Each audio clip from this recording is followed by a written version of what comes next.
You walk out of that door, Collier, with my wife. I'll ruin you. I'll go to the university, tell them about the drugs you're using, about the carnal relations you had with a patient, my wife. What is it? The book?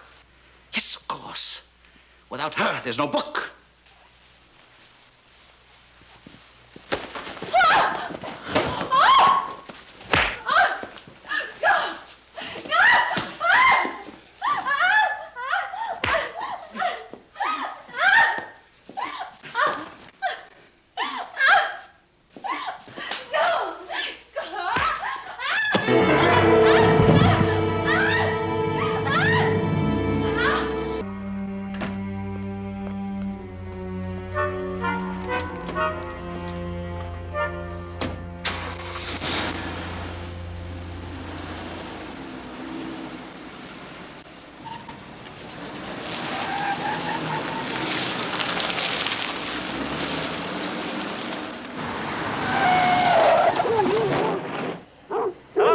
What's happened?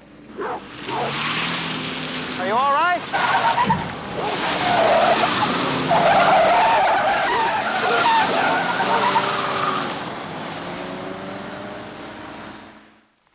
Carl and I were sitting relaxing, having a drink, listening to music. And we heard a knock at the door.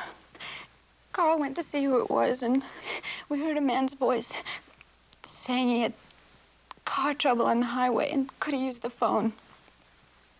As soon as Carl opened the door, they forced their way in. Two men carrying guns.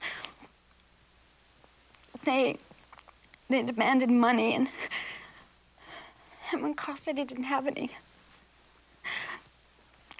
one of them, the tall man, went upstairs to the bedroom. Carl picked up the poker from the fireplace, and they struggled. And the man got the poker away from Carl. You know, Lieutenant, you're a marvelously deceptive man. You know the way you get to the point without really ever getting to the point. I really think you believe there's something cockeyed about Carl Donner's death. Can we talk off the record, sir? Please. Mrs. Donner's a lovely lady, but I'm having difficulties with her story. Oh? She is either holding something back or she is deliberately lying. I believe that she knew who those men were. Maybe she even hired them.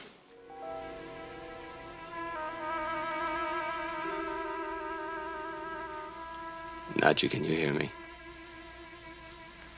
Yes, I hear you. You will listen to me carefully. You will hear my voice, and only my voice. You will obey my voice, do you understand? Yes, I understand. Do you remember when you were a little girl how you enjoyed diving into the pool from the highest diving board? Yes. How your father enjoyed watching you dive? Yes. Well, tonight you'll swim again. You'll have to swim. You'll be so hot, nothing else will matter except to jump in that cool, refreshing water. We'll put down the phone,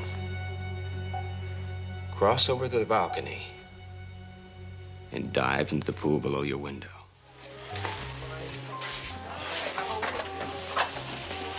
Good evening. Lieutenant, we were just talking about you. Oh, really? I hope you don't mind. I know that this is a bad time. Oh, no, come in, please. In this case, I would be willing to bet that the lieutenant's suspicions are very specific. But Nadia Donna was there. She told you what happened. You doubt her story? Thank you very much. You're welcome. Yes, I do have certain problems in that area, ma'am, yes. Like what? There was someone there last night that she didn't tell us about. That's what I wanted to talk to you about, Doctor. She mentioned herself and her husband and the two intruders. We know that there was someone else there. Come on, Lieutenant. Surely you don't suspect Mark. The lieutenant suspects everyone. You know, there must be a dozen reasons how that flint got on the floor. Why don't you just throw it open for discussion? There's an idea. Right. You know something? I make a very good detective. She still doesn't. Really, I am.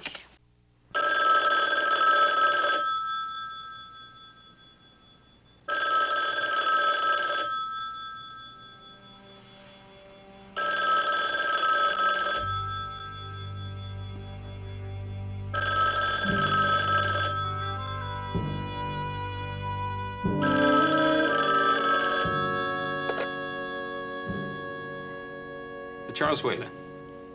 Mr. Charles Whalen, please.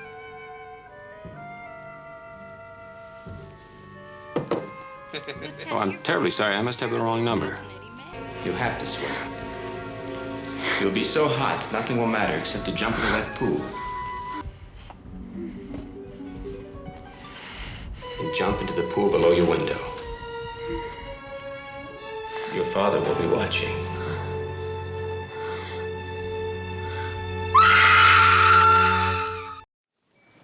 That's her? Not very pretty. Where'd she fall from? The fifth balcony. Those railings are 40 inches high. Believe me, she didn't fall. She jumped. This is the door we knocked down. That's the balcony where she jumped. This is a bedroom. The bed is still made. Was the bathtub wet? Was she taking a bath or a shower? Nothing was disturbed. So why was she naked? I don't know, but her clothes are right there.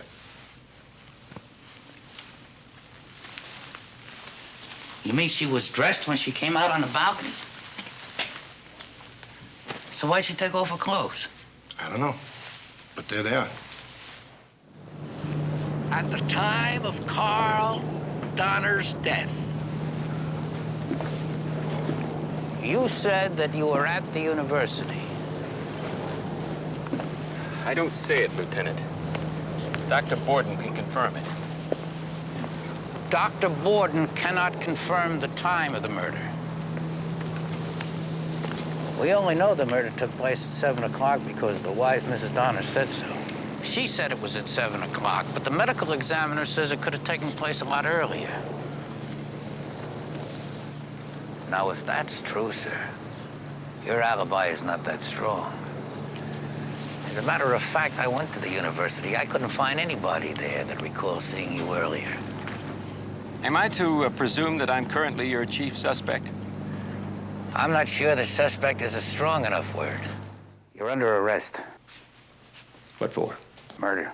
You better have a warrant. I have it.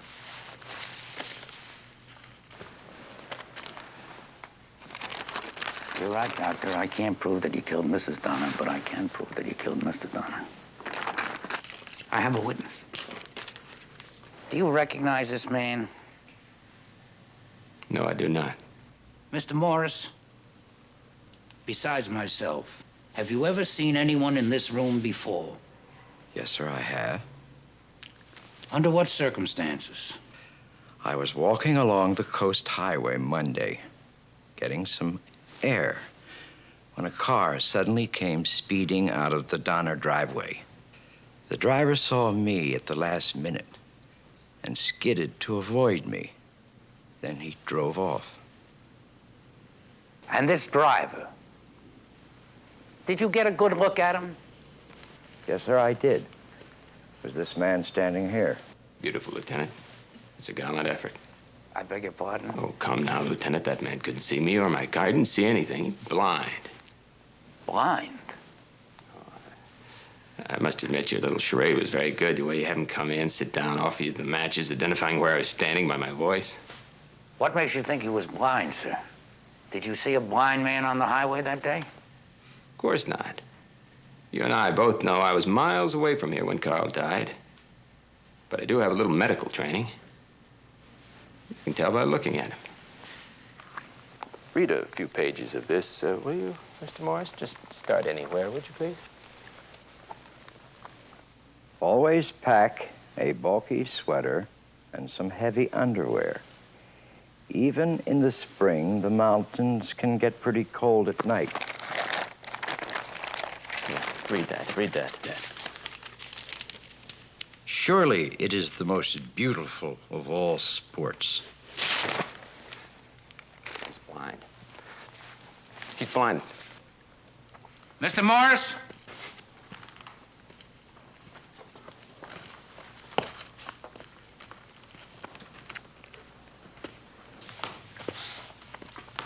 Stay.